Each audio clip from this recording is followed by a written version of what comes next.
Media మిత్రులందరికీ నమస్కారం. ముఖ్యంగా ఈరోజు నవతరం పార్టీ కార్యాలయం నుండి ఎన్నికల సంఘం నిర్వహిస్తూ ఉన్నటువంటి ఎస్ఐఆర్ గురించి ఒక వివరణ ఇవ్వటం కోసం మీ ముందుకు రావడం జరిగింది.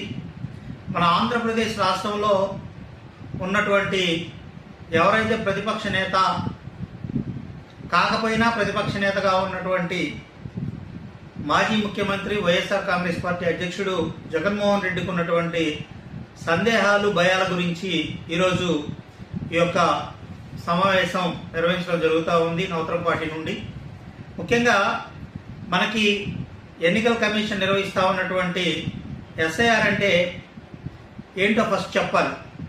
ఎస్ఐఆర్ అంటే ఓటర్ల జాబితా ప్రత్యేక సమగ్ర సవరణ, ఇంగ్లీష్లో special intensive revision of electoral rolls అంటారు. అంటే మనకు ప్రస్తుతం ఉన్నటువంటి ఏవైతే ఓటర్ జాబితాలు ఉన్నాయో ఈ ఓటర్ జాబితాలు కొన్ని డూప్లికేట్ ఓట్లు రావటం, కొంతమంది చనిపోయినటువంటి వాళ్ళ ఓట్లు ఉండటం, ఇవన్నీ కూడా ప్రక్షాళన చేసి సమగ్రంగా వాటిని డూప్లికేట్ ఓట్లు, చచ్చిపోయినటువంటి వాళ్ళ ఓట్లు ఇవన్నీ కూడా తొలగించి నిక్కచ్చిగా ఎంతమంది అయితే ఓటర్లు ఉన్నారో ఆ ఓటర్ను తేల్చేటువంటి ఒక పని ఎన్నికల కమిషన్ చేపట్టడం జరిగింది మన ఆంధ్రప్రదేశ్ రాష్ట్రంలో, దేశవ్యాప్తంగా కూడా.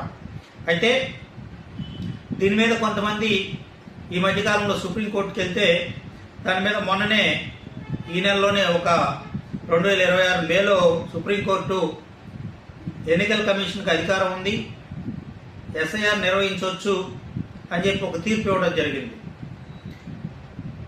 ఆంధ్రప్రదేశ్ రాష్ట్రంలో ఈ ఎస్ఐఆర్ అనేది జూన్ 15వ తారీఖు ఈ సంవత్సరంలో మొదలయ్యి సెప్టెంబర్ 22కి పూర్తవుతుంది.